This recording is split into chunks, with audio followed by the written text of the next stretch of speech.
जबलपुर गांव में एक गरीब लकड़हारा विकास रहता था। हर सुबह वह उम्मीदों के साथ जंगल जाता, लेकिन हर बार खाली हाथ लौटता।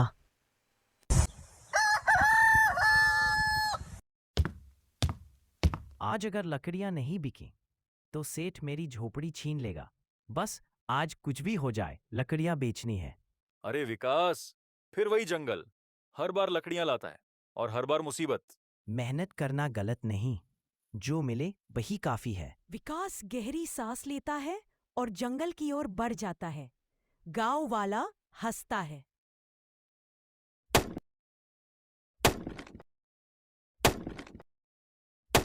विकास जंगल में लकड़ियां काट रहा है, लेकिन किस्मत उसकी हर बार परीक्षा लेती है। तभी भेड़िए की डरावनी आवाज आती रही।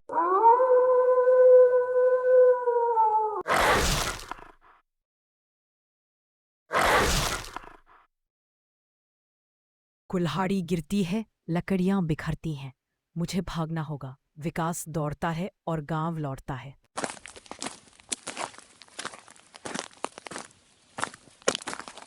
अरे देखो, विकास फिर भाग कर आया। लगता है जंगल के जानवरों ने भी इसे मनहूस मान लिया। चुपचाप उदास विकास अपनी झोपड़ी की ओर चला जाता है। विकास की झोपड़ी में न खाना है न पैसा। तभी सेठ रामलाल आता है, जिसके ताने विकास का दर्द और बढ़ाते हैं। विकास कब तक बहाने बनाएगा? कर्ज का वक्त हो गया। सेठ जी, आज जंगल में लकड़ियां लाया था, मगर वगर कुछ नहीं।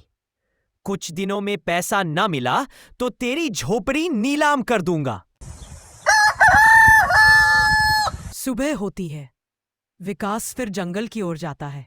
रास्ते में बुजुर्ग दादी मिलती है। बेटा विकास, सुना कल फिर गांव वालों ने तेरा मजाक उड़ाया। दादी, मजाक उनका काम है, मेहनत मेरा।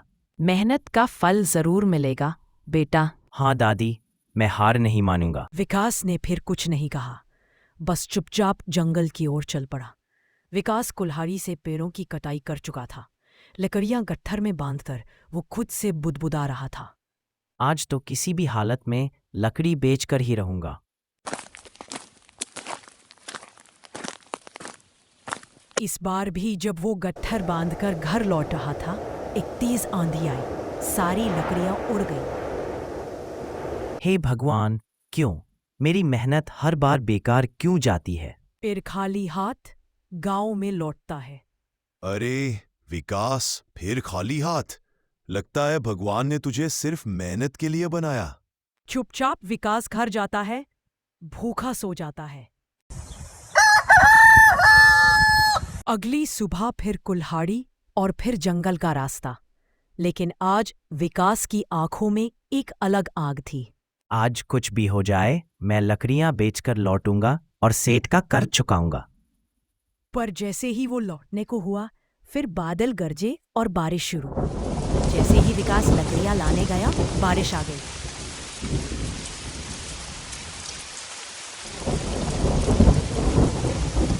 लगता है अब इसका मनहूसपन पूरे गांव पर भारी पड़ने वाला है।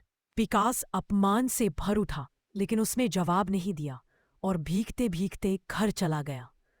अब तक विकास की आंखों से आंसू नहीं निकले थे। गांव वाले सही कहते हैं, मेरी किस्मत ही फूटी है। अब क्या करूं? सेठ का कर्ज, भूख, अपमान। तभी एक बूढ़ा व्यक्ति वहां आता है। बेटा, ये आंसू क्यों? बाबा, जब किस्मत में आंसू हो तो क्या करें कोई? मत रो बेटा, शायद तू बहुत बड़ा बनने के लिए बना है। मैं और बड़ा?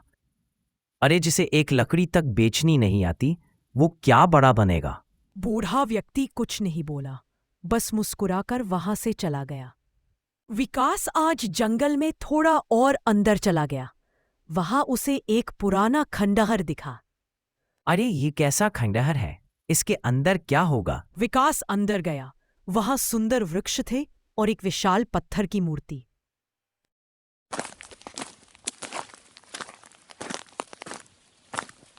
वाह, ये तो किसी राजकुमारी की मूर्ति लगती है। विकास मूर्ति के पास बैठ गया और बातें करने लगा, जैसे कोई उसे समझ रहा हो। विकास ने पास के चंदन के पेड़ देखे और कुल्हाड़ी उठाकर लकड़ी काटी। कट्टर बनाकर शहर की ओर गया।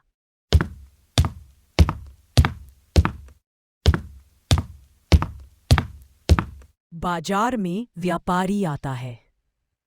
भाई साहब, ये लकड़ी तो चंदन की है। मैं इसे खरीदता हूँ अच्छी कीमत पर। सच में? ये लीजिए। विकास की आंखों में चमक थी। पहली बार उसके हाथ में मेहनत की कमाई थी।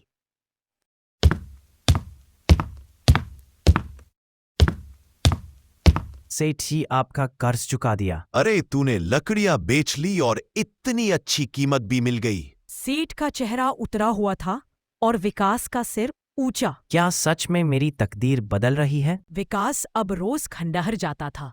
वहां की चुप्पी में उसे सुकून मिलता था और मूर्ति से बातें करते हुए जैसे उसका दुख हल्का हो जाता था।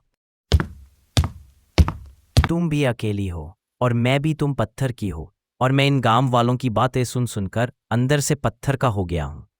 मुझे लगता है तुम मेरे दुख को समझती हो। विकास को क्या पता था, यह सिर्फ एक पत्थर की मूर्ति नहीं, इसमें एक आत्मा बंद थी जो सब कुछ सुन रही थी।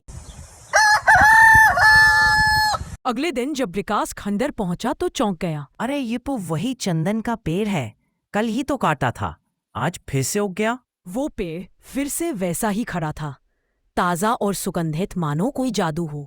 ओ बाबा रे, यह तो कोई चमत्कार लग रहा है। क्या यह खंडहर जादुई है? विकास मूर्ति के पास आता है और फिर से वहां बैठ जाता है। तुम बहुत रहस्यमयी हो, पर ना जाने क्यों तुम्हें देखकर मन हल्का हो जाता है। थोड़ी देर की चुप्पी के बाद विकास बोलता है, काश काश तो मेरी पत्नी होती।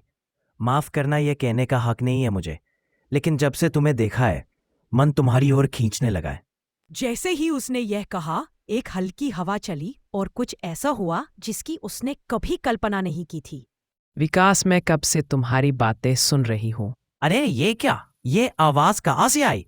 तुम्हारी सच्चाई, तुम्हारी मेहनत और तुम्हारा निश्चल प्रेम, उसने मेरे अंदर की आत्मा को जगा दिया है। अरे ये क्या तुम बोल रही हो? हाँ विकास, मैं प्रिया हूँ। बहुत सालों से इस पत्थर में कैद हूँ। तुम्हारे आने से मुझे फिर से उम्मीद मिली है। तुम पत्थर क्यों बनी? बहुत समय पहले मेरी एक भूल से एक निर्दोष गाय उस दानव के हाथ लग गई थी। एक बूढ़े तपस्वी ने मुझे श्राप दिया, जब तक वो गाय दानव की कैद से नहीं छूटेगी मैं पत्थर बनी तो रहूं। मैं उस गाय को छुड़ाऊंगा, चाहे वो दानव कितना भी खतरनाक क्यों ना हो। वो दानव पहाड़ों में रहता है और बहुत शक्तिशाली है।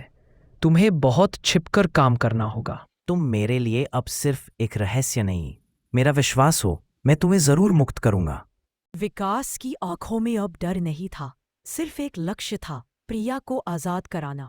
वो तेजी से पहाड़ों की ओर बढ़ चला, जहां एक राक्षसी अंधकार उसका इंतजार कर रहा था। विकास अब खतरनाक यात्रा पर था। जंगल से होते हुए वो उस पहाड़ की ओर बढ़ा, जहां एक भयानक दानव उस गाय को कैद करके बैठा था। प्रिया को बचाना है, चाहे मेरी जान ही क्यों ना चली जाए। कई घंटे की चढ़ाई के बाद विकास उस काली गुफा के पास पहुंचा। पहले देखना होगा कि दानव जागा तो नहीं। उसके भीतर अंधकार पसरा था और हवा भारी थी। गाय उसे देखकर खड़ी हो जाती है। विकास ने बिना एक आवाज किए दोनों चुपचाप बाहर निकल पड़े, गुफा से दूर भागते हुए।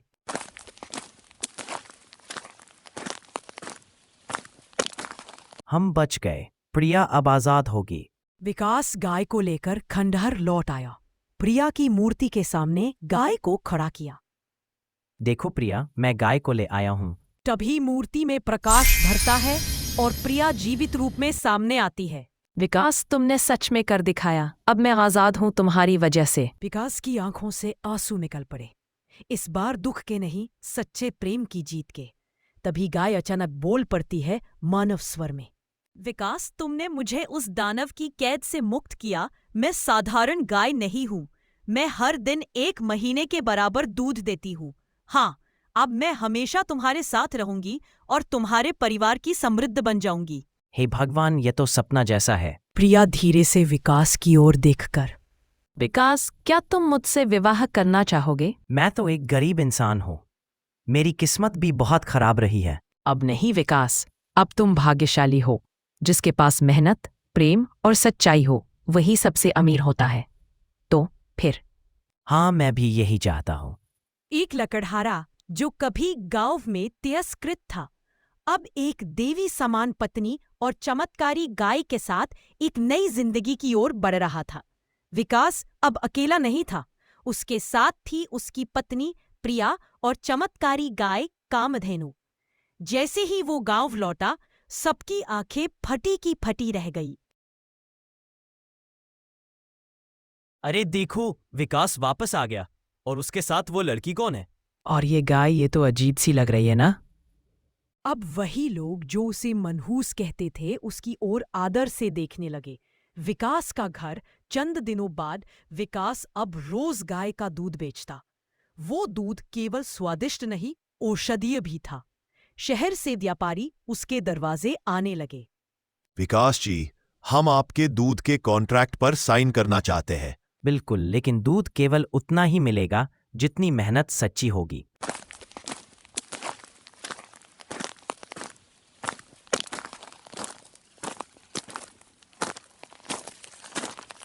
ये लकड़हारा अब अमीर बन गया।